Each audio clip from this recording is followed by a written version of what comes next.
اعوذ باللہ من الشیطان الرجیم بسم اللہ الرحمن الرحیم یا ربی لک الحمد کما ینبغی لجلال وجهک وعظیم سلطانک اللہ اکبر کبیرہ والحمد للہ کثیرا وسبحان اللہ بکرۃ واصیلا اللهم صل علی محمد كما صلیت علی ابراہیم وعلی آل ابراہیم انک حمید مجید اللهم بارک علی محمد وعلی آل محمد کما بارکت علی ابراہیم وعلی آل ابراہیم انک حمید مجید۔ شروع کرتی ہوں اللہ کے نام سے جو بڑا مہربان نہایت رحم کرنے والا ہے۔ آیت نمبر ہمارے پاس آ گئی 83، سپارہ نمبر 7، سورۃ المائدہ، سورۃ نمبر 5، اور یہاں پہ شروع کرتی ہوں اللہ کے نام سے جو بڑا مہربان نہایت رحم کرنے والا ہے۔ اور جب وہ اس قرآن کو سنتے ہیں اور اس رسول پاک صلی اللہ علیہ وسلم کی طرف اتارا گیا ہے تو آپ ان کی آنکھیں آنسو سے بہتی ہوئی دیکھتے ہیں، اس سبب سے کہ انہوں نے حق کو پہچان لیا۔ یوں کہتے ہیں کہ اے ہمارے رب، ہم مسلمان ہو گئے تو ہم کو بھی ان لوگوں کے ساتھ لکھ لیجئے جو تصدیق کرتے ہیں، اور ہمارے پاس کون سا عذر ہے کہ ہم اللہ تعالیٰ پر اور جو حق ہم کو پہنچا ہے اس پر ایمان نہ لائیں، اور اس بات کی امید رکھیں کہ ہمارا رب ہم کو نیک لوگوں کی معیت میں داخل کر دے گا۔ سو ان کو اللہ تعالیٰ ان کے قول کی پاداش میں ایسے باغ دیں گے جن کے نیچے نہریں جاری ہوں گی، یہ ان میں ہمیشہ ہمیشہ رہیں گے، اور نیک لوگوں کا یہی بدلہ ہے۔ اور جو لوگ کافر ہیں اور جو لوگ کافر رہے اور ہماری آیات کو جھوٹا کہتے رہے وہ لوگ دوزخ والے ہیں۔ استغفر اللہ ربی من کل ذنب واتوب الیہ فاغفر لی۔ اب یہاں پہ قرآن پاک کے متعلق بتایا گیا کہ ایسے ایسے لوگوں کے دل بھی ہوتے ہیں اللہ تعالیٰ کے کہ قرآن پاک سن کر اہل ایمان کے دل نرم اور آنکھیں بہہ پڑتی ہیں۔ آپ نے کتنے واقعات پڑھے، آپ نے کتنے واقعات سنے۔ کبھی کبھی ایسا ہوتا ہے کہ قرآن پاک کا ترجمہ بھی سمجھ نہیں آتی، لیکن قرآن پاک کے مطلب آیات میں اتنا اثر ہوتا ہے کہ وہ دل پہ لگتی ہیں۔ تو اسی طرح انسان جتنی توجہ کے ساتھ اللہ تعالیٰ کے کلام کو سنتا ہے وہ کلام اس کے دل کے تاروں کو چھیڑ دیتا ہے، کہ جب ہم قرآن پاک پڑھتے ہیں تو وہ قرآن پاک کا جو کلام ہوتا ہے وہ دل کے تاروں کو چھیڑ دیتا ہے، انسان کی بات اس کو جنت میں یا جہنم میں لے جاتی ہے۔ اور یہاں پہ بتایا کہ اے رسول، کون سی چیز واجب کر دیتی ہے جنت کو؟ جنت کو اللہ تعالیٰ نے اپنی رحمت بنایا ہے، اچھی گفتگو اور حق اور عمدہ بات کرنا۔ نبی پاک حضرت محمد مصطفیٰ صلی اللہ علیہ وسلم نے فرمایا کھانا کھلاؤ اور بات اچھی طرح کرو، اور رمضان کا مہینہ اس چیز کا بہترین ذریعہ ہے۔ نیک لوگوں سے بات کر کے ایمان تازہ ہو جاتا ہے، ان کی صحبت احتیاط کرو، کوشش کریں کہ جتنے نیک لوگ ہیں ان کی صحبتوں کو اختیار کریں۔ اور اس طرح بھی ہوتا ہے کہ آپ نے دیکھا تھا کہ حضرت عمر فاروق رضی اللہ تعالیٰ عنہ نے کیسے گئے، کس طرح جا کے انہوں نے قرآن پاک سنا، کس طرح اللہ سبحانہ تعالیٰ نے ان کی زندگی کو بدل دیا۔ تو قرآن پاک جو ہے زندگیوں کو بدل دینے والا، بے شک مقدر جو ہیں اللہ تعالیٰ نے تقدیریں جو ہیں وہ لکھ رکھی ہیں، لیکن جب ہم قرآن پاک پڑھتے ہیں، قرآن پاک پڑھنے کے بعد یا اللہ تعالیٰ کے کوئی نیکی کا کام کرتے ہیں تو پھر دعا کرتے ہیں، تو دعائیں جو ہیں بے شک اللہ کا لکھا جو ہے بدلتا نہیں، لیکن جو دعائیں ہوتی ہیں وہ تقدیروں کو بدل دیتی ہیں۔ اللہ سبحانہ تعالیٰ یہ دعائیں جو میری اور آپ کی جو دعائیں ہیں، اللہ تعالیٰ ہماری دعاؤں کو قبول و منظور فرمائے اور ہمیں صحیح اہل ایمان بنا دے، اہل القرآن بنا دے۔ پھر یہاں پہ یہ بھی بنایا، سنو ان کو اللہ تعالیٰ ان کے قول کی پاداش میں ایسے باغ دیں گے جن کے نیچے نہریں۔ اور انشاءاللہ فرشور جو نیک لوگ ہوں گے، جو اللہ کی بات مانیں گے، اللہ کو مانیں گے، اللہ کی مانیں گے، اللہ سبحانہ تعالیٰ ان کو جنت کے باغ عطا فرمائیں گے۔ پھر آگے ہمارے پاس آ گئی آیت نمبر 87، اے ایمان والو، اللہ تعالیٰ نے جو چیزیں تمہارے واسطے حلال کی ہیں ان میں لذیذ چیزوں کو حرام مت کرو اور حدود سے آگے مت نکلو، بے شک اللہ تعالیٰ حد سے نکلنے والوں کو پسند نہیں کرتے۔ اور اللہ تعالیٰ نے جو چیزیں تم کو دی ہیں ان میں سے حلال مرغوب چیزیں کھاؤ اور اللہ تعالیٰ سے ڈرو جس پر تم ایمان رکھتے ہو۔ حلال طریقے سے حلال چیزوں کو کھاؤ، آمدنی کے ذریعے کو حلال بناؤ۔ اللہ تعالیٰ سے یہیں پہ بیٹھ کے میں اور آپ دعا کرتی ہیں کہ اللہ سبحانہ تعالیٰ ہمارے کھانے کو، ہمارے رزقوں کو، ہمارے رشتوں کو، اللہ سبحانہ تعالیٰ ہر چیز کو ہمارے لیے حلال کر دے، آمین۔ اپنی طرف سے کسی چیز کو حلال یا حرام کرنے کی ممانعت کی گئی ہے کہ اپنی طرف سے ہم نہیں کر سکتے، کہ بہت ساری چیزیں تھی کہ پرانے زمانے میں ابن عباس رضی اللہ تعالیٰ عنہ سے مروی ہے کہ یہ آیت اصحاب النبی کے ایک گروہ کے بارے میں نازل ہوئی۔ انہوں نے یہ کہا تھا کہ ہم اپنے آلات کو، مطلب یہ ہے کہ جیسے بچے پیدا کرنے والی جو بھی چیزیں ہیں اس کو ہلاک کر دیتے ہیں، مطلب ان کا یہ تھا کہ یہ کہ راہبیوں کی طرح ادھر ادھر گھومتے رہیں اور دنیا سے بالکل بے نیاز ہو جائیں۔ تو نبی پاک حضرت محمد مصطفیٰ صلی اللہ علیہ وسلم کو جب یہ اطلاع ملی تو آپ صلی اللہ علیہ وآلہ وسلم نے انہیں بلا بھیجا اور پوچھا کہ کہا کہ ہاں ہمارا ایسا قصد ہے، تو آپ نے فرمایا لیکن دیکھو میں تو روزہ بھی رکھتا ہوں. مطلب وہ جو راہب تھے انہوں نے کہا کہ ہاں ہمارا مقصد یہی ہے کہ ہم یہ چاہیں نہ ہمارے اندر شہوت ہو، نہ ہم مطلب بچوں والا یہ کام کریں اور ایسی چیز ہی نہ ہو، تو ہم راہب بن کے پھریں. تو نبی پاک حضرت محمد مصطفیٰ صلی اللہ علیہ وسلم نے جب ان کو بلا کے پوچھا تو انہوں نے کہا ہاں جی ہمارا یہی ہی قصد ہے. تو نبی پاک حضرت محمد مصطفیٰ صلی اللہ علیہ وسلم نے فرمایا دیکھو میں تو روزہ بھی رکھتا ہوں اور چھوڑ بھی دیتا ہوں، رات کو نماز بھی پڑھتا ہوں اور سو بھی رہتا ہوں، عورتوں سے بھی نکاح کرتا ہوں اور راہب نہیں بنا پھرتا. جو میرے طریقے پر چلا وہی میرا، اور جو میرا طریقہ اختیار نہ کرے وہ میرا نہیں. اللہ اکبر کبیرہ. کہ اب یہاں پہ ہمیں یہی سبق ملتا ہے کہ نبی پاک حضرت محمد مصطفیٰ صلی اللہ علیہ وسلم کی سنتوں کو پکڑ لو. قرآن پاک تو پکڑا ہی پکڑا، قرآن پاک کے بعد اللہ تعالیٰ کے بعد نبی پاک صلی اللہ علیہ وسلم کی سنتوں کو پکڑ لو. ابن عباس رضی اللہ تعالیٰ عنہ سے مروی ہے کہ ایک شخص نبی کریم صلی اللہ علیہ وسلم کے پاس آ کر کہنے لگا کہ میں گوشت کھاتا ہوں تو بہت شہوت پیدا ہو جاتی ہے، اس لیے میں نے اپنے اوپر گوشت حرام کر لیا.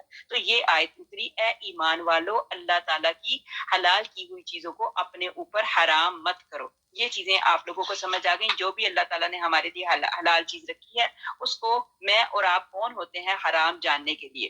پھر اللہ تعالیٰ تم سے مواخذہ نہیں فرماتے تمہاری قسموں میں لغو قسم پر، لیکن مواخذہ اس پر فرماتے ہیں کہ تم قسموں کو مستحکم کر دو. یہ قسموں کے متعلق پہلے بھی ہم نے بات کی، اب پھر بات ہو رہی ہے کہ قسموں کو متعلق کیا ہے کہ سو اس کا کفارہ 10 محتاجوں کا کھانا دینا. جو بندہ قسم کھا لیتا ہے پھر اس کے متعلق اگر وہ قسم کو پورا نہیں کر سکتا اس کی پینلٹی پے کرنے کے لیے اللہ سبحانہ تعالیٰ نے قرآن پاک کی آیت نمبر 89 میں بالکل کلیئر کٹ کر کے بتا دیا کہ جس کا یہ بتایا کہ سو اس کا کفارہ 10 محتاجوں کا کھانا دینا، اوس درجے کا جو اپنے گھر والوں کو کھانا دیا کرتے ہو. یہاں پہ یہ نہیں بتایا کہ بہت لگژری بہت ہائی مطلب ہائی فائی والا کھانا اس طرح کا دیا جائے، اور نہ ہی یہ بتایا کہ بالکل کم درجے کا کھانا کہ کھانے والے کے لیے نگلنا بھی مشکل ہو اور بڑا مطلب غربت والا ہو، بلکہ یہاں پہ باقاعدہ بتایا گیا کہ اوسط درجے کا، درمیانے درجے کا جو اپنے گھر والوں کو کھانے دیا کرتے ہو، یا ان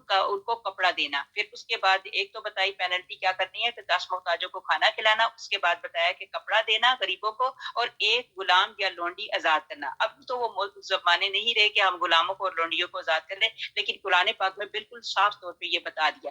اور جس کو مقدور نہ ہو تو وہ 3 دن کے روزے ہیں، یہ کفارہ ہے تمہاری قسموں کا. اب آگے اللہ تعالیٰ نے کہہ دیا، کھانے کا بتا دیا، پھر اس کے بعد کپڑے کا بتا دیا. اس کے بعد اللہ تعالیٰ نے کہا کہ اگر یہ نہیں کر سکتے تو 3 دن کے روزے لگاتار رکھو. تو کیا ہی اچھی بات ہے کہ ہم جب غصے میں آ جاتے ہیں، ایک تو غصے والی قسمیں ہوتی ہیں نا، ایک دم غصے میں آ جاتی، خدا کی قسم میں ایسے کر لوں گی، اللہ کی قسم واللہ تعالی، اس طرح کی باتیں. اول تو قسمیں کھاؤ نا، قسم صرف اور صرف اللہ کی کھائی جاتی ہے. یہ جو کچھ لوگ کہتے ہیں نا میں اپنے بیٹے کے سر پہ ہاتھ رکھ کے قسم کھا رہی ہوں یا کھا رہا ہوں، میں اپنی بیٹی کی قسم کھاتی ہوں یا اس گھر کی قسم کھاتی ہوں، میں اپنے شوہر کی، باپ کی، یہ ایسی قسمیں نہیں ہوتی. قسم جو ہوتی ہے وہ اللہ تعالیٰ ہی کی قسم ہوتی ہے. تو مت کھاؤ اس طرح کی قسمیں. اگر کھا بھی لیں، اگر اس طرح کا کام کر لیا تو اس کے لیے ہمیں پینلٹی بتائی گئی. ایک تو کھانا کھلانا غریبوں کو، دوسرا کپڑا پہنانا، تیسرا روزے رکھنا، اور روزے بھی آگے پیچھے کر کے 3 روزے رکھنے. پھر تمہاری قسموں کا جب کہ تم قسم کھا لو تو اپنی قسموں کا خیال رکھا کرو. اسی طرح اللہ تعالیٰ تمہارے واسطے اپنے احکام بیان فرماتے ہیں تاکہ تم شکر کرو. اب ایک غلط بات کرے تو کفارہ 10 مسکینوں کا کھانا کھلانا ہے، پھر یا 3 دن کے روزے رکھنے ہیں، یا پھر کپڑا پہنانا ہے. تو لغو قسموں کے متعلق کفارہ جو ایسی ویسی قسمیں کھا لیتے ہیں اس کا کفارہ نہیں ہوتا. جیسے ایسی بات بات میں کئی لوگوں کی عادت ہوتی ہے، ان کا تکیہ کلام ہوتا ہے کہ بات کر دی ساتھ ساتھ قسم کھا لی، تو اس پہ کوئی کفارہ نہیں ہے. آگے بتایا آیت نمبر ہمارے پاس ہے 90، سپارہ نمبر 7 سورت مائدہ، اس میں آیت نمبر 90 میں بتایا اے ایمان والو بات یہی ہے کہ شراب اور جوا اور بت وغیرہ اور قرہ کے تیر یہ سب گندی باتیں شیطانی کام ہیں، سو ان سے بالکل الگ رہو تاکہ تم کو فلاح ہو. شیطان تو یوں چاہتا ہے کہ شراب اور جوے کے ذریعے سے تمہارے آپس میں عداوت اور بغض واقعہ کر دے اور اللہ تعالیٰ کی یاد سے اور نماز سے تم کو باز رکھے. سو اب بھی باز آ جاؤ. اور یہ دیکھیں اللہ تعالیٰ نے صاف صاف باتیں بتا دی. شراب ہے، بت، یہ جو بتوں کی پوجا کی جاتی ہے، اسی طرح جوئے وغیرہ کھیلے جاتے ہیں، گیمبلنگ کی جاتی ہے، اس کے متعلق صاف کلیئر بتا دیا کہ ان سے باز رہو. تو اگر پھر آگے بتایا اور تم اللہ تعالیٰ کی اطاعت کرتے رہو، رسول اللہ صلی اللہ علیہ وسلم کی اطاعت کرتے رہو، اور احتیاط رکھو کہ اگر اعراض کرو گے تو یہ جان رکھو کہ ہمارے رسول کے ذمہ صرف صاف صاف پہنچا دینا تھا ایسے لوگوں پر جو کہ کہ ایمان رکھتے ہوں اور نیک کام کرتے ہوں، اس چیز میں کوئی گناہ نہیں جس کو وہ کھاتے پیتے ہوں، جبکہ وہ لوگ پرہیز رکھتے ہوں اور ایمان رکھتے ہوں اور نیک کام کرتے ہوں، پھر پرہیز کرنے لگتے ہوں اور ایمان رکھتے ہوں، پھر پرہیز کرنے لگتے ہوں اور خوب نیک عمل کرتے ہوں، اللہ تعالیٰ ایسے نیکوکاروں سے محبت رکھتا ہے۔ ان لوگوں سے اللہ تعالیٰ محبت رکھتا ہے کہ یہ ساری چیزیں بتا دی۔ شراب سے ہر شر کا دروازہ کھلتا ہے، اس لیے شراب کو منع کیا گیا۔ پہلے ہم نے آیتوں میں پڑھا گیا تو پہلے ذہن سازی کی گئی کہ شراب جو ہے حرام ہے، حرام ہے، حرام ہے، شراب کی یہ نقصان ہے، یہ چیزیں ہیں۔ اس کے بعد پھر بتا دیا گیا کہ حرام ہے۔ پہلے بتایا کہ ذہن سازی کی گئی کہ یہ خراب چیز ہے، اور پھر بعد میں بتایا گیا کہ یہ حرام ہے۔ تو یہاں پہ پھر وہی بات بتائی گئی کہ شراب جو ہے وہ غلط چیز ہے۔ جو شخص نشے کی وجہ سے ایک مرتبہ نماز چھوڑ دے، جسے اس کے وہ یہ ہے کہ اس کی دنیا اور آخرت ہی کی نعمتیں ساری کی ساری چھٹ گئیں، یہی سمجھتے۔ استغفر اللہ۔ تو ایک ٹائم کی نماز بھی جان بوجھ کے مت چھوڑو، اگر خدا نہ خواستہ رہ گئی تو اس کو قضا کرو۔ شراب اور جوئے کی حرمت بھی بتائی گئی کہ شراب اور جوئے کی حرمت، اللہ تعالیٰ اپنے مومن بندوں کو شراب نوشی اور جوئے بازی وغیرہ سے منع فرماتا ہے۔ حضرت علی رضی اللہ تعالیٰ عنہ سے مروی ہے کہ شطرنج بھی ایک قسم کا جوا ہے۔ مجاہد اور طاؤس رحمۃ اللہ سے مروی ہے کہ ہر چیز جس میں قمار کا لگاؤ ہو اور جوا ہے، حتیٰ کہ بچوں کی شرطیں لگا کر منکے یا کوڑیاں کھیلنا، یہ سب جوا ہے۔ اللہ ہماری نسلوں کی حفاظت رکھے۔ پھر آگے یہاں پہ بتایا حضرت عمر رضی اللہ تعالیٰ عنہ کو جب یہ آیت سنائی گئی تو انہوں نے پھر یہ دعا مانگی کہ اللہ تعالیٰ بیان شافی اور کافی نازل فرما۔ تو سورہ نساء میں یہ آیت اتری کہ اے ایمان والو، نشے کی حالت میں ہرگز نماز نہ پڑھو۔ اور تو نبی پاک حضرت محمد مصطفیٰ صلی اللہ علیہ وسلم کے مومن مؤذن نے حی علی الصلاۃ کے بعد پکار کر کہہ دیا کہ نشے کی حالت میں نماز پڑھنے کی ممانعت کی گئی ہے۔ عمر رضی اللہ تعالیٰ عنہ کو پھر یہ وہی سنا دی گئی، پھر بھی آپ یہ کہنے لگے کہ اے اللہ تعالیٰ بیان شافی اور کافی اتار۔ تو سورہ معاہدہ میں یہ آیت نازل ہوئی کہ شراب بالکل حرام ہے، بالکل رک جاؤ۔ تو حضرت عمر فاروق رضی اللہ تعالیٰ عنہ کہنے لگے کہ رک گئے، اے اللہ ہم رک گئے۔ یہاں پہ یہی بات بتائی جاتی ہے کہ جب اللہ تعالیٰ کی طرف سے حکم ہو جائے تو فوراً آمنا صدقہ کہہ دیا۔ عبداللہ بن عمر بن عاص رضی اللہ تعالیٰ عنہ سے مروی ہے کہ حضور اکرم صلی اللہ علیہ وسلم نے فرمایا جس نے نشے کی وجہ سے ایک وقت کی نماز کھو دی تو گویا کہ ساری دنیا کی دولت اس کو حاصل تھی اور وہ چھن گئی۔ ٹھیک ہے، ساری دنیا کی دولت حاصل تھی، وہ چھن گئی۔ اور جس نے نشے کی وجہ سے 4 وقت کی نماز کھو دی تو اب اللہ تعالیٰ کو حق ہے کہ اس کو تعینات الحبال پلائے۔ لوگوں نے کہا تعینات الحبال کیا چیز ہے؟ تو آپ صلی اللہ علیہ وآلہ وسلم نے فرمایا جہنمیوں کے جسم سے نچوڑی ہوئی گندگی۔ استغفر اللہ ربی من کل ذنب واتوب الیہ فاغفر لی۔ اللہ سبحانہ تعالیٰ ہم سب کو 5 وقتہ نمازی بنائے اور ہماری نمازیں کوئی بھی چھوٹنے نہ پائیں، آمین۔ آیت نمبر 94، اے ایمان والو، اللہ تعالیٰ قدر شکار سے تمہارا امتحان کرے گا جن تک تمہارے ہاتھ اور تمہارے نیزے پہنچ سکیں گے، تاکہ اللہ تعالیٰ معلوم کر لے کہ کون شخص اس سے بن دیکھے ڈرتا ہے۔ سو جو شخص اس کے بعد حد سے نکلے گا اس کے واسطے دردناک سزا ہے۔ اے ایمان والو، وحشی شکار کا قتل مت کرو جبکہ تم حالت احرام میں ہو، اور جو شخص تم میں اس کو جان بوجھ کر قتل کرے گا تو اس پر بدلہ واجب ہوگا، جو کہ مساوی ہوگا اس جانور کے جس کو اس نے قتل کیا ہے۔ جس کا فیصلہ تم میں سے 2 معتبر شخص کر دیں، خواہ وہ بدلہ خاص چوپایوں میں سے ہو، بشرط یہ کہ نیاز کے طور پر کعبہ تک پہنچائی جائے، اور خواہ کفارہ مساکین کو دے دیا جائے، اور خواہ اس کے برابر روزے رکھ لیے جائیں تاکہ اپنے کیے کی شامت کا مزہ چکھے۔ اللہ تعالیٰ نے گزشتہ کو معاف کر دیا، اور جو شخص پھر ایسے ہی حرکت کرے گا تو اللہ تعالیٰ انتقام لے گے، اور اللہ تعالیٰ زبردست ہیں، انتقام لے سکتے ہیں۔ استغفر اللہ۔ بحالت احرام شکار کرنے کو حکم کیا بتایا گیا، یہ پہلے کافی ڈیٹیل بتا دی گئی۔ بخاری اور مسلم میں ہے، حضرت عائشہ رضی اللہ تعالیٰ عنہا سے مروی ہے کہ رسول پاک صلی اللہ علیہ وسلم نے فرمایا کہ 5 چیزیں فاسق ہیں احرام میں بھی، اور ان کو قتل کیا جا سکتا ہے۔ وہ کون سی چیزیں ہیں؟ کیونکہ یہ تکلیف پہنچانے والے جانور ہیں، کوا، چیل، بچھو، چوہا اور کاٹنے والا کتا۔ رسول پاک صلی اللہ علیہ وآلہ وسلم نے جب عتبہ بن ابی لہب پر بددعا کی تھی تو کہا تھا کہ اے اللہ تعالیٰ اس پر شام میں اپنا ایک کتا مسلط فرما، چنانچہ مقام زرقہ میں اس کو ایک بھیڑیے نے پھاڑ کھایا تھا۔ اس کی کافی لمبی ڈیٹیل ہے، انشاءاللہ تعالیٰ آگے دوبارہ آئے گا تو اس میں یہ ساری ڈیٹیل بتاؤں گی۔ آیت نمبر 96، تمہارے لیے دریا کا شکار پکڑنا اور اس کا کھانا حلال کیا گیا ہے، تمہارے ان انتفاع کے واسطے اور مسافروں کے واسطے، اور خشکی کا شکار پکڑنا تمہارے لیے حرام کیا گیا ہے جب تک تم حالت احرام میں رہو، اور اللہ تعالیٰ سے ڈرو جس کے پاس جمع کیے جاؤ گے۔ اللہ تعالیٰ نے کعبہ کو، جو کہ ادب کا مکان ہے، لوگوں کے قائم رہنے کا سبب قرار دے دیا، اور عزت والے مہینے کو بھی، اور حرم میں بھی قربانی ہونے والے جانور کو بھی، اور ان جانوروں کو بھی جن کے گلے میں پٹے ہوں، یہ اس لیے تاکہ تم اس بات کا یقین کر لو کہ بے شک اللہ تعالیٰ تمام آسمانوں اور زمین کے اندر کی چیزوں کا علم رکھتے ہیں، اور بے شک اللہ تعالیٰ سب چیزوں کو خوب جانتے ہیں۔ تم یقین جانو کہ اللہ تعالیٰ سزا بھی سخت دینے والے ہیں، اور اللہ تعالیٰ بڑی مغفرت اور رحمت والے بھی ہیں۔ رسول اللہ صلی اللہ علیہ وسلم کے ذمے تو صرف پہنچانا ہے، اور اللہ تعالیٰ سب جانتے ہیں جو کچھ تم ظاہر کرتے ہو اور جو کچھ پوشیدہ رکھتے ہو۔ یہاں پہ یہی بتایا گیا کہ جو سمندری جانور ہیں جیسے مچھلی وغیرہ، یہ حلال ہے، اگر یہ مر بھی گئی، مردار بھی ہے، تو تب بھی یہ کھائی جا سکتی ہے۔ حضرت ابو بکر صدیق رضی اللہ تعالیٰ عنہ نے خطبہ دیا اور کہا کہ صید بحر تمہارے لیے حلال ہے، اور نہ شکار کیا ہوا لیکن سمندر کا پھینکا ہوا وہ بھی تمہارے لیے، تمہارے استفادہ اور زاد راہ کی چیز ہے، مطلب یہ تم کھا سکتے ہو۔ پھر امام مالک رحمۃ اللہ نے جابر بن عبداللہ سے روایت کی ہے کہ نبی اکرم صلی اللہ علیہ وسلم نے ساحل کی طرف ایک لشکر بھیجا، ابو عبیدہ بن جراح کو اس کا امیر بنایا۔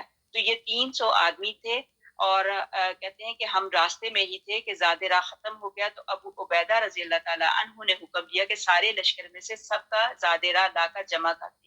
کہتے ہیں کہ میرے پاس کھجور زیادہ راہ تھی، اور ہم اس میں وہ تھوڑا تھوڑا کر کے سب کھاتے رہے، لیکن وہ کیا ہوا، وہ سارے کا سارا ختم ہو گیا۔ پھر ہم نے دیکھا کہ ایک بہت ساحل پر دیکھا کہ ایک مچھلی ٹیلے کی مانند چوڑی چکلی پڑی ہوئی تھی، ہمارے سارے لشکر نے اس کو 13 دن تک کھایا۔ ابو عبیدہ نے اس مچھلی کو 2 پسلیوں کو بصورت کمان قائم کرنے کا حکم دیا، اس کمان کے نیچے سے ایک اونٹنی سوار گزر گیا اور اس کے بالائی حصے کو چھو نہ سکا۔ جابر رضی اللہ تعالیٰ عنہ نے بھی اسی طرح بیان کرتے ہوئے فرمایا، ساحل پر وہی اس طرح بڑا سا ٹیلا دیکھا، آگے گئے تو دیکھا تو وہ مچھلی تھی، اسی مچھلی کو انہوں نے اتنے دن کھایا۔ پھر نبی پاک حضرت محمد مصطفیٰ صلی اللہ علیہ وآلہ وسلم کو بتایا، نبی پاک حضرت محمد مصطفیٰ صلی اللہ علیہ وسلم نے کہا ٹھیک ہے۔ حضرت ابو ہریرہ رضی اللہ تعالیٰ عنہ سے روایت ہے کہ ایک آدمی نے حضرت سے سوال کیا، یا رسول اللہ صلی اللہ علیہ وسلم، ہم سمندر میں سفر کرتے ہیں اور تھوڑا سا پانی ساتھ رکھ سکتے ہیں، اگر اس سے وضو کر لیا کریں تو پیاسے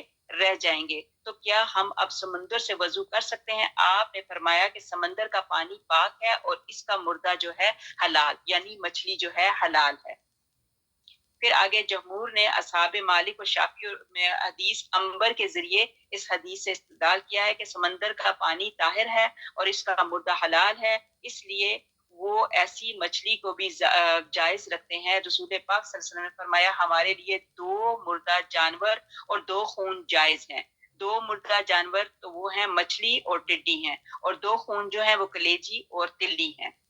آگے آیت نمبر 100 آگئی، آپ فرما دیجئے کہ ناپاک اور پاک برابر نہیں ہے، گو تجھ کو ناپاک کی کثرت تعجب میں ڈال دیتی ہو تو اللہ تعالیٰ سے ڈرتے رہو، اے عقل مندو، تاکہ تم کامیاب ہو۔ اے ایمان والو، ایسی باتیں مت پوچھو کہ اگر تم سے ظاہر کر دی جائیں تو تمہاری ناگواری کا سبب ہو، اور اگر تم زمانہ نزول قرآن میں ان باتوں کو پوچھو تو تم سے ظاہر کر دی جائیں۔ سوالات گزشتہ اللہ تعالیٰ نے معاف کر دیے، اور اللہ تعالیٰ بڑی مغفرت والے ہیں، بڑے حلم والے ہیں۔ ایسی باتیں تم سے پہلے لوگوں نے بھی پوچھی تھی، پھر ان باتوں کا حق بجا نہ لا سکے۔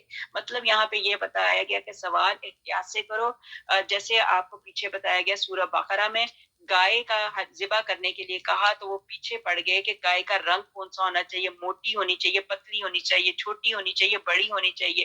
تو یہ اس طرح کی باتیں انہوں نے بہت ساری پوچھے، تو جتنے سوال کرو اتنی آپ کے لیے مصیبتیں بن جاتی ہیں، تو لہٰذا بہتر ہے کم سوال کرو۔ اللہ خود بھی پاک ہے اور پاک چیزوں کو پسند کرتا ہے۔ اللہ یہاں پہ یہی دعا کرنی چاہیے کہ اللہ سبحانہ تعالیٰ ہمیں پاک حلال رزق عطا فرما دے اور حرام رزق سے بچا دے۔ اللہم اکفنی بحلال حلالک عن حرامک. یہ دعا بڑی خوبصورت ہے. اللہ سبحانہ تعالیٰ اگر خدا نہ خواستہ کسی کے اوپر قرضہ چڑھا ہو تو یہ دعا پڑھنے سے قرضہ ختم ہو جاتا ہے. اور اللہ تعالیٰ سے دعا کرو کہ اللہ تعالیٰ ہمیں حلال رشتے، حلال رزق اور حلال ذرائع عطا فرمائے. پھر فضول سوالوں کی ممانعت کی گئی کہ فضول سوال جو ہیں نہ پوچھے جائیں. علی رضی اللہ تعالیٰ عنہ سے روایت ہے کہ جب یہ آیت اتری تو پھر یہ یہاں پہ بتایا گیا کہ جس کو قدرت ہو اس پر حج کرنا فرض ہے. تو لوگوں نے پوچھا یا رسول اللہ صلی اللہ علیہ وسلم ہر سال؟ تو آپ صلی اللہ علیہ وآلہ وسلم خاموش ہو گئے. دوبارہ پوچھا کیا ہر سال؟ آپ صلی اللہ علیہ وسلم پھر خاموش ہو گئے. تیسری بار پوچھا گیا تو فرمایا کہ اگر میں ہاں کہہ دوں تو ہر سال تم پر حج فرض ہو جائے گا جس کی تم قدرت نہ رکھو گے، اور اگر ادا نہ کرو گے تو کافر ہو جاؤ گے. چنانچہ ممانت سوال کی پھر یہ آیت اتری جو ابھی ہم نے پڑھی ہے. لہٰذا اسی لیے کہا جاتا ہے کہ زیادہ سوال نہ کیے جائیں. اللہ کا شکر ہو گیا، اللہ کا احسان ہو گیا کہ نبی پاک حضرت محمد مصطفیٰ صلی اللہ علیہ وسلم نے اس وقت یہ نہیں کہا ہر سال. اب ہم لوگ، میں اور آپ ہیں، ہم لوگوں کو تو سال میں مطلب کیا کہتے ہیں، زندگی میں ایک مرتبہ بھی حج مل جائے تو بہت بڑی غنیمت ہو جاتی ہے. تو کیا ہماری اتنی استطاعت تھی کہ ہم ہر سال حج کرتے؟ ہاں، اللہ تعالیٰ اپنی نظر کرم فرما دے تو ہم ہر سال حج کرنے کے لیے جائیں. آپ کو پتہ ہے کہ عرفات کے میدان کی دعاؤں کو اللہ تعالیٰ رد نہیں کرتا، بلکہ وہاں کی ہر جگہ کی دعاؤں کو اللہ تعالیٰ رد نہیں کرتا. اور خاص و خاص دعا مانگنے والا فقیروں کا، ہم لوگوں کا جو خاص دن ہوتا ہے وہ عرفات کا دن ہے. عرفات کے دن کی دعائیں اللہ تعالیٰ قبول فرماتا ہے. اللہ مجھے اور آپ کو ہر سال ہی حج کرنے کی توفیق بھی عطا فرمائے. آمین. اللہم آمین. اللہ تعالیٰ نے آیت نمبر ہمارے پاس آ گئی 103. اللہ تعالیٰ نے نہ بحیرہ کو مشروع کیا ہے اور نہ صاحبہ کو اور نہ وسیلہ کو اور نہ خام کو، اور لیکن جو لوگ کافر ہیں وہ اللہ تعالیٰ پر جھوٹ لگاتے ہیں، استغفر اللہ، اور اکثر کافر عقل نہیں رکھتے. اور جب ان سے کہا جاتا ہے کہ اللہ تعالیٰ نے جو احکام نازل فرمائے ہیں ان کی طرف اور رسول کی طرف رجوع کرو تو وہ کہتے ہیں کہ ہم کو وہی کافی ہے جس پر ہم نے اپنے بڑوں کو دیکھا. کیا اگرچہ کہ ان کے بڑے نہ کچھ سمجھ سکتے ہوں تو اور ہدایت رکھتے ہوں، مطلب اگر وہ کچھ سمجھ رکھتے ہوں اور نہ ہدایت رکھتے ہوں. یہاں پہ یہ جو بتوں کے نام بتائے گئے، یہ ابھی ہم نے قرآن پاک میں پڑھا، بحیرہ، صاحبہ، وسیلہ اور خام. تو یہ بتوں کے نام پر چھوڑے ہوئے جانوروں کی بات ہے. اس کی حقیقت یہ ہے کہ بحیرہ وہ مویشی ہے جس کا دودھ نہیں دھوتے تھے اور کہتے تھے کہ یہ بتوں کے نام ہے، کوئی یہ دودھ نہیں پیتا تھا. صاحبہ وہ جانور جو بتوں کے نام پر چھوڑ دیا جاتا تھا، اس پر نہ سامان لادا جاتا نہ سواری کی جاتی تھی. ابو ہریرہ رضی اللہ تعالیٰ عنہ کہتے ہیں کہ رسول پاک صلی اللہ علیہ وآلہ وسلم نے فرمایا، عمرو بن عامر خزائی کو دوزخ میں پیٹ کے بل گھسیٹتے ہوئے دیکھا. اس نے سب سے پہلے جانوروں کو بتوں کے نام پر چھوڑنے کا طریقہ رائج کیا، اور وسیلہ اور وہ ناکہ ہے جس سے پہلی دفعہ ایک نر پیدا ہو پھر متواتر دو مادہ پیدا ہوں، ایسی اونٹنی کو بھی بتوں کے نام پر چھوڑ دیتے تھے. اور خام وہ نر اونٹ ہے جس کی نسل سے کئی بچے پیدا ہو چکے ہوں، اور جب نسل بہت بڑھ چکی ہو تو اس سے نہ بار برداری کا کام لیا جاتا تھا نہ سواری کا، اور بتوں کے حوالے کر دیتے تھے. یہی چیزیں آپ کو میں نے پہلے بھی بتایا تھا. میں پاکستان میں گئی، میں نے پاکستان میں دیکھا کہ ایک گائے تھی، گائے کے گلے کے اندر ایک پکڑ سی باندھی ہوئی تھی. تو وہ گائے جاتی تھی اور اس کے گلے میں گھنٹیاں بھی بندھی ہوئی تھی. سارے بڑے ادب کے ساتھ اس کو پیار کر رہے تھے، اور اس کے وہ جو آگے انہوں نے ڈبہ سا پکڑ سی باندھی ہوئی تھی اس کے اندر پیسے ڈالتے جاتے تھے. تو وہ بھی انہوں نے کوئی اسی طرح کا، میں نے پوچھا کہ یہ کیا ہے تو وہ کہتے ہیں اس کا کوئی نہیں ہوتا، اس کو مطلب کوئی اس طرح کے یوز میں نہیں لے کے آتے، بس یہ ہم نے اللہ واسطے یہ چھوڑی ہوئی ہے، یہ کسی کا. ابھی بھی اس طرح بہت ساری چیزیں پاکستان میں ہو رہی ہیں. اللہ سبحانہ تعالیٰ معاف فرما دے. قرآن پاک میں صاف آیت نمبر 103 پڑھیے، آیت نمبر 104 پڑھیے کہ یہ کیا کام تھے اور اس کو اللہ تعالیٰ بالکل بھی پسند نہیں کرتے. پھر آگے بتایا گیا کہ بحیرہ اس ناکہ کو کہتے ہیں جب 5 بچے جن چکے اور 5واں نر ہو تو اس کو ذبح کر کے صرف مرد اس کا گوشت کھا لیں، عورتوں پر اس کا گوشت حرام سمجھتے، اور اگر وہ مادہ ہو تو اس کے کان کاٹ دیتے تھے اور کہتے تھے کہ اس کا نام بحیرہ ہے. استغفر اللہ، جانوروں کے ساتھ اس طرح کے ظلم کیا جاتا تھا. پھر آگے ہمیں بتائی آیت نمبر 105، اے ایمان والو اپنے فکر کرو جب تم راہ پر چل رہے ہو تو جو شخص گمراہ رہے تو اس سے تمہارا کوئی نقصان نہیں، اللہ تعالیٰ ہی کے پاس تم سب کو جانا ہے، پھر وہ تم سب کو جتلا دیں گے جو کچھ تم سب کیا کرتے تھے. مطلب یہ ہے کہ دنیا اللہ نے ایسے نہیں بنا دی. ہم نے جو یہاں پہ کیا، جو کر رہے ہیں، وہ ساری کی ساری چیزوں کا اللہ تعالیٰ نے حساب لینا ہے. ہم نے ہر چیز جو بھی اپنے کام کیے ہیں وہ اللہ تعالیٰ کو حساب دینے ہیں. ابو بکر صدیق رضی اللہ تعالیٰ عنہ نے کھڑے ہو کر اللہ تعالیٰ کی حمد و ثنا کی، پھر کہا اے لوگو، تم یہ آیت پڑھتے ہو لیکن اس کے مفہوم کو ضروری یہ کہا کہ تم یہ آیت پڑھتے ہو